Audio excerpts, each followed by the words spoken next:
만나는 삶의 이야기들이 잔잔한 감동으로 찾아가는 김은자의 행복한 문학, 김은자 시인입니다.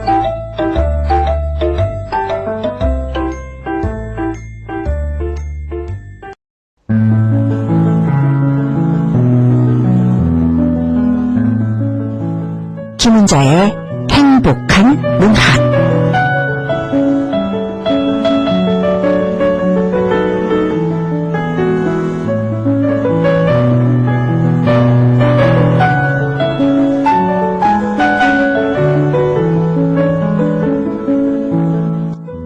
(5월입니다) 계절 중에 제일 아름답다는 계절의 여왕 5월. 만연했던 벚꽃들이 지고 철쭉이 조금씩 물들어오는 5월입니다. 사방을 푸르게 물들어오는 새순과 같이 세상이 온통 푸르른 달이죠. 계절 중에 5월은 선물과 같은 달, 축복과 같은 달이 아닐까 하는 생각을 해봅니다. 모쪼록 이 아름다운 올해는요, 청취자 여러분들 모두 사랑받고 사랑을 주는 행복 넘치는 5월, 또 고마움을 주고받는 5월, 웃음이 끊이지 않는 그런 5월이 되시기 바랍니다. 그 역할을 행복한 문학에서 조금이나마 감당하도록 노력하려고 해요. 사는 것이 쉽지 않은 요즘입니다. 이 5월 한 달만이라도요, 근심 걱정 없고 웃음이 넘쳐나고 사랑이 넘쳐나고 가정적으로나 일로나 정말 좋은 일이 많이 생겨나기를 바랍니다. 이 5월을 잘 보내야 여름을 잘 날 수 있거든요. 문득 오광수 시인의 5월을 드립니다 라는 식구가 생각이 나네요. 당신의 가슴에 빨간 장미가 만발한 5월을 드립니다. 정말 빨간 장미를 여러분들한테 한껏 선사해드리고 싶어요. 5월엔 당신에게 좋은 일들이 생길 겁니다. 꼭 집어 말할 수는 없지만 왠지 모르게 좋은 느낌이 자꾸 듭니다.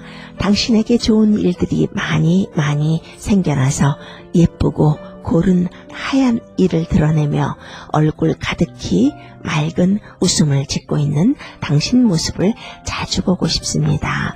5월엔 당신에게 좋은 소식이 있을 겁니다. 뭐라고 말할 수는 없지만 왠지 모르게 좋은 기분이 자꾸 듭니다. 라는 시인데요. 정말 뭐라고 말할 수는 없지만요, 여러분들에게 좋은 소식이 있을 것 같은 기분이 많이 드는 그런 5월의 첫 주 행복한 문학, 5월의 문 활짝 열겠습니다. 사랑은 언제나 내 마음대로 되지 않았고 또 마음은 말처럼 늘 쉽지 않았던 시절.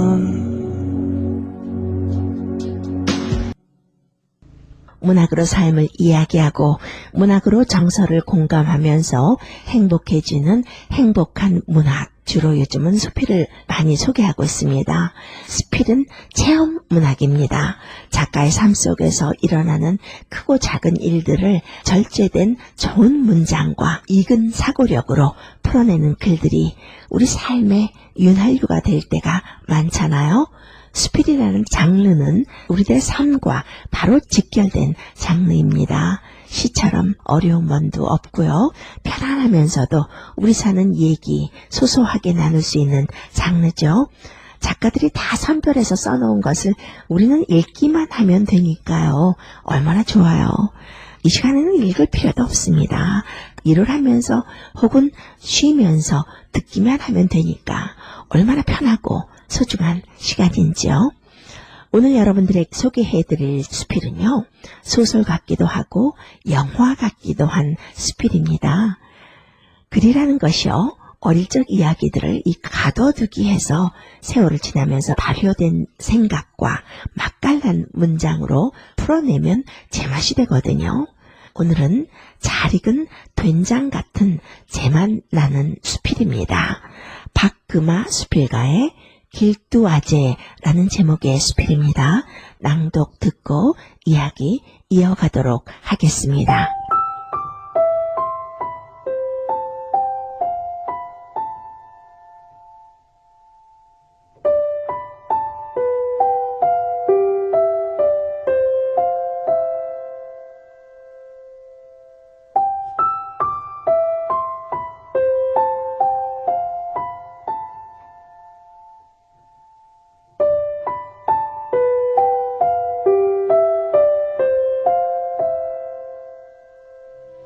오래된 사진 한 장을 발견했다. 67살이나 되었을까? 낯익은 마당 한가운데에 어린 내가 서 있다.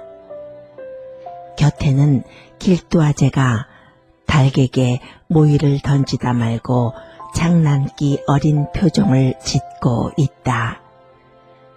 닭들의 부산한 날개짓 소리도 들려오는 듯하다. 어린 시절을 외가와 친가를 번갈아가며 보냈다. 두매산골 외딴집, 외가에는 이모들과 외삼촌이 모두 객지로 떠나고 할머니와 길두아재만 살았다. 외할머니의 친가부치였던 아재는 나의 아버지와 나이가 같았지만 내가 10살이 다 되도록 장가를 들지 않고 외가에서 막서리로 지냈다. 길쭉한 얼굴에 숫덩이 같던 눈썹, 도탑던 목소리는 아직도 귀에 쟁쟁하다. 아재는 사람 좋은 물신선이었다. 특히 내게는 낸다 했다. 그런 아재가 물성해 보였던지 나는 낫새가 먹도록 떼꾸러미 노릇을 해서 어디를 갈 때면 아재 등에 엎혀서 갔다. 음력 10월 11일에 어머니의 외할아버지 제삿날, 나의 외가에서 어머니의 외가가 있는 연호까지 20리가 넘는 산길을 외할머니와 아재는 바람만 하며 갔다. 앞서 걷는 외할머니의 머리 위에는 정성스레 쪄낸 민어 광주리가, 허리춤에는 들기름에 노릇노릇하게 지진 국화전 소쿠리가 들려 있었다. 아재가 진 바지개 안에는 제사상에 올릴 몇 되박의 햅쌀과 그해 과수원에서 수확한 제일 잘 여문 조조리배와 국광 몇 개가 실렸다. 외할머니가 지어준 솜 넣은 포플린 치마 저고리를 입고서 나도 바지개에 재물처럼 담겨 발맘 고개를 넘어갔다. 무서리가 내리는 밤이었다. 보름을 갓 지난 달은 거울 속 같았다. 상강을 지난 때여서 들녘엔 채 거두지 않은 서속과 수수들이 무거운 머리를 숙이고 있었다. 돌감나무와 산수유, 산사나무의 붉은 열매들이 달빛에 얼굴을 씻는 소리가 났다. 산국향이 짙었다. 때론 여우가 나타난다고 하여 여식고개라고도 불리던 말티 고갯길, 고개 모퉁이엔 돌아가시기 전 외증조 할아버지의 수염을 닮은 억새가 늦가을밤을 근엄한 빛으로 흔들었다. 억새밭을 지나면 환삼 덩굴밭이었다. 괴기스러운 느낌으로 헝클어져 있던 마른 넝쿨이 아재의 바지가랑이를 와락 끌어당길 것만 같았다. 평소에는 아재처럼 다정하기만 하던 상수리나무도 그날엔 가량 없는 몸짓으로 나몰라라 하늘만 바라고 섰다가는 가분재기 여우 울음까지 불러들였다. 워이리 휘 위리 위. 내 팔이 아재의 목을 끌어안으면 웬일인지 아재도 몇 번 헛기침을 했다. 그러면 대답이라도 하듯 저편에서 다시 여우 소리가 들려왔다. 객, 개객, 휘. 이번엔 앞서갔던 메리 녀석이 거들었다. 공, 공. 그러면 여우는 한층 앙칼진 웃음으로 대꾸질을 해댔다. 사위스러운 소리에 천지가 얼어붙는 듯 했다. 깜빡이던 별조차 하늘에 박혀버린 듯 꼼짝 않았다. 휙 하고 바람이 지날 때마다 금세라도 무슨 일이 일어날 것 같았다. 아재가 밟는 낙엽 소리에 가슴이 졸아들었다. 바로 앞 참나무 숲에서 수리부엉이 한 마리가 우리를 쏘아보고 있었다. 노란 눈망울에서 뿜어나오는 빛이 어찌나 무섭던지 메리도 걸음을 딱 멈추고서는 휘둥굴에 아재를 올려다 보았다. 걱실걱실하던 아재도 무서웠던 모양이다. 고개를 돌려 아주 작은 목소리로 나를 부르는 것이었다. 자야, 자나? 대답 대신 나는 독고마리처럼 파지게 속을 파고들었다. 아재의 헛기침 소리가 더 낮게 들려왔다. 깜빡 잠이 들었던가 보다. 아재의 등은 세상보다 너른 꿈밭이었다. 6.25 전쟁통에 집을 나선 후 돌아오지 않았다던 외할아버지와 공무원 시험 공부를 하러 서울로 떠난 외삼촌과 시집간 후 한 번도 다녀가지 않았다던 그리운 셋째 이모도 꿈속에서나 만날 수 있었다. 왁자한 소리에 잠이 깼다. 나는 빈 능금 소쿠리처럼 방 한쪽 구석에 밀쳐져 누워 있었다. 어른들의 등이 병풍처럼 가리고 있어서 방 안은 어두컴컴했다. 제사를 끝내고 음식을 먹고 있는 것 같았다. 고소한 산적과 어적 내음이 진동했다. 꼴깍 도리개침 삼키는 소리가 절로 나왔다. 장지문 건너에서 들려오는 아이들 소리에 나도 일어나야겠다 하고 있는데 누군가 아재를 불렀다. 길두야, 가을 거지를 끝내는 대로 엎은 집으로 오니라. 올해는 꼭 홀레식을 올려야 한대. 몸을 일으키려다가 말았다. 갑자기 눈물이 났다. 알 수 없는 일이었다. 사람들에게 잊힌 채 혼자 쫄쫄 굶고 있는 것이 서러웠던 걸까. 그토록 고소하던 음식 냄새도 아이들의 장난소리도 다 사라져 버렸다. 훌쩍이는 소리를 들킬까봐 바닥에 얼굴을 묻고 울다가 다시 잠이 들었던 것 같다. 또 꿈을 꾸었다. 사모관대를 한 길두아재가 말을 타고 고삿을 빠져나가는 꿈이었다. 꽃가마 한 대도 따르고 있었다. 다른 박질 해보았지만 한 발짝도 뗄 수 없었다. 아재는 언제나처럼 환하게 웃는 얼굴로 손을 흔들며 멀어져 갔다. 꿈인 듯 생시인 듯 흑흑 소리가 내 귀에 뚜렷하게 들려왔을 때였다. 아재가 나를 깨웠다. 자야, 와우노. 눈꺼풀 속에서 빛이 환했다. 설핏 실눈을 떴을 때 하마터면 고함을 지를 뻔했다. 갑자기 추워진 탓이었을까? 된소리가 무더기로 쏟아져 내리고 있었다. 온 세상이 은빛이었다. 나는 또 바지개에 담겨서 외가로 돌아가고 있었다. 멀리 외가가 보였다. 뒷곁 대숲도, 아재가 목마를 태워 올려주던 감나무도, 마당도 꿈결인 듯 고요했다. 여우도 부엉이도 잠에 빠진 듯 산길엔 싸락싸락 갈잎에 서리빨 부딪는 소리만 났다. 오늘 밤에도 무서리가 내린다. 서랍 속 사진을 꺼내어 본다. 뚜벅뚜벅 시간을 걸어 나온 길두아재가 그날처럼 나를 깨운다.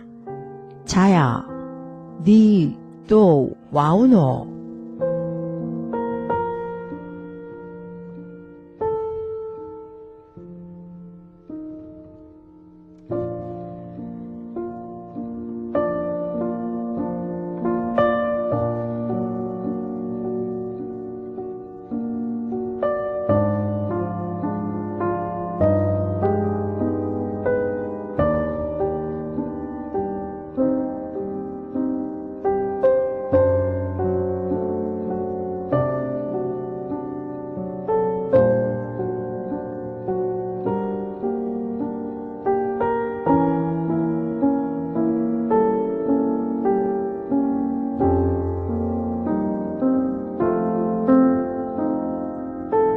화 같은 장면이 그려지면서 아련한 옛 감성을 불러오는 글입니다.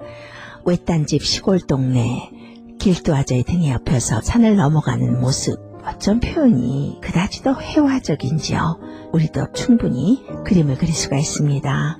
길두아재 등에 엎여서 산을 건너는데 여우가 나타난다고 해서 여시고개라고 불렸다고 하죠. 말티 고갯길, 고개 모퉁이엔 돌아가시기 전 외증조 할아버지의 수염을 닮은 억새가 늦가을 밤을 근엄한 빛으로 흔들고, 또 억새밭을 지나면 환삼 덩굴밭이 나오고, 여우는 한층 칼진 음성으로 대꾸질을 하고, 그 사위스러운 소리에 천지가 얼어붙는 듯 고요하고요. 깜빡이던 별조차 하늘에 박혀버린 듯 뭐라 그럴까요? 고정된 꼼짝 않는 풍경.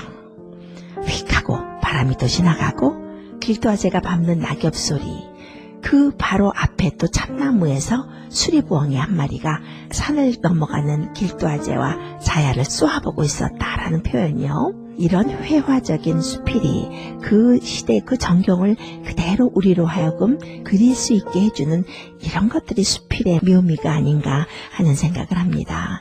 박금아 작가만이 할 수 있는 회화적인 문장이 아닐까 하는 생각을 해봤습니다. 그러니까요, 외할아버지 친가부치였죠. 길두아재가 작가의 아버지와 동갑나기였다고 해요.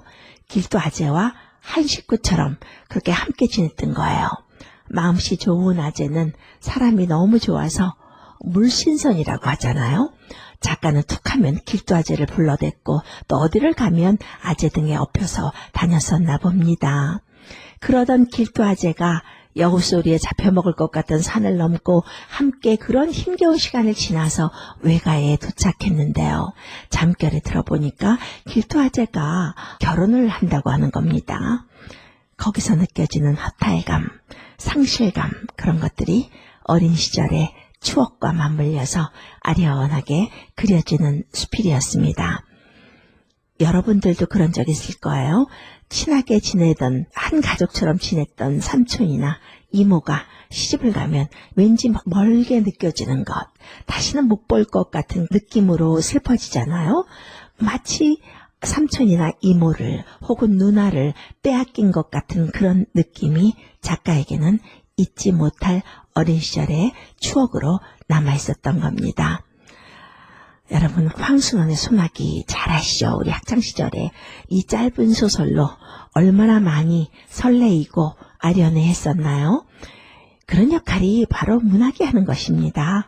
정서를 풍요롭게 해주면서요. 성숙되게 해주는 거죠. 오늘 박금화 수필가의 길도아제에는 참 남들과 좀 다른 면이 하나 있어요. 낯선 단어들이 많이 나옵니다. 중간중간 알 것 같기도 하고 모를 것 같기도 한 단어들이 나옴으로써 좀 새로움도 더해주지만 이 소통하는데 조금 멈칫하게 되는 그런 면도 없지 않아 있죠. 오늘은 작품에서 나오는 낯선 단어들을 한번 짚어가는 것도 재밌을 것 같아요. 순수 우리말도 있고요. 사투리도 있습니다. 뜻을 알아야 이 내용을 좀 매끄럽게 이해할 수 있거든요. 낸다 하다라는 표현이 나오죠. 낸다 하다. 순수 우리말입니다. 아이나 아랫사람을 사랑해서 너그러이 대하는 걸 낸다 하다라고 표현하는 거예요. 또 할머니가 지어준 솜 넣은 포플린 치마 저고리를 입고서 나도 바지개에 재물처럼 담겨 발맘 고개를 넘어갔다라는 말이 나오잖아요. 발맘 남의 뒤를 살피면서 쫓아가는 모습을 발맘이라고 합니다. 또 세 번째로는요. 그날엔 가량없는 몸짓으로 나물러라 하늘만 바라보고 섰다가는 가분제기 여우 울음까지 불러들였다 해서 가분제기라는 말이요. 뜻은요. 미처 생각할 겨를도 없이 급히 도련히 라는 뜻입니다. 또 있습니다. 길두야 가을거지를 끝내는 대로 어푼 집으로 오너라 라는 말이요. 어푼은 얼른 사투리라고 합니다. 얼른 집으로 오니라 라는 말이죠. 걱실걱실하던 아재도 무서웠던 모양이다 라는 말도 있어요. 걱실걱실하다. 이것 역시 우리 순수 우리말입니다. 성질이 너그러워서 말과 행동이 시원시원하다 라는 뜻을 걱실걱실하다 라고 말합니다. 그리고 보면요. 순수 우리말 중에서 사용하지 않은 아름다운 말들이 많이 있습니다. 작가라면 모름지기 아름다운 우리말을 좀 많이 찾아내서 사용하는 것도 사명이 아닐까 하는 생각도 해보는데요. 그래서 그런지 길두아제의 이 글은요. 낯설면서도 친숙합니다. 또 묻혀있던 우리들의 아련한 감성과 추억을 불러내는 그런 힘도 있고요. 이 글을 쓴 박금화 수필가는요. 숙명여자대학교 불문과를 졸업했습니다. 삼성그룹 사보기자로 일했어요. 30여 년을 전업주부로 살다가 아버지의 이야기를 쓴 글로 해양문학상을 받으면서 문단 활동을 시작합니다. 2015년 매일신문 신춘문예에 수필 조율사가 당선됐고요. 등대문학상, 천강문학상 등을 수상했습니다. 2019년 한국문화예술위원회 문학창작기금 수혜작가로도 선정되었죠. 수필집으로는 무화과가 읽는 밤 등이 있습니다. 한편의 소설 같은 마치 내 어린 시절의 추억 같은 수필 한 편 나눠봤습니다. 박금화 수필가의 길두아제였는데요. 여러분들과 수필을 나누는 사이에 문학으로 삶을 짚어가면서 함께 공감하고 행복해지는 행복한 문학 막을 내릴 시간이 되었습니다. 올해 첫 주는 아련한 수필 한 편으로 시작했는데 여러분들은 어떠셨나요? 행복한 한 주 되시길 바라면서 행복한 문학 여기서 인사드리겠습니다. 김은자였습니다.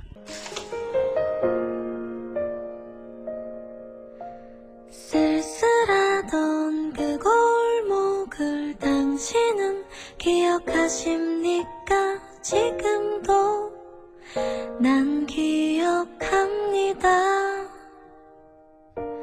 사랑한단 말 못하고 애태우던 그날들을 당신은 알고 있었습니까?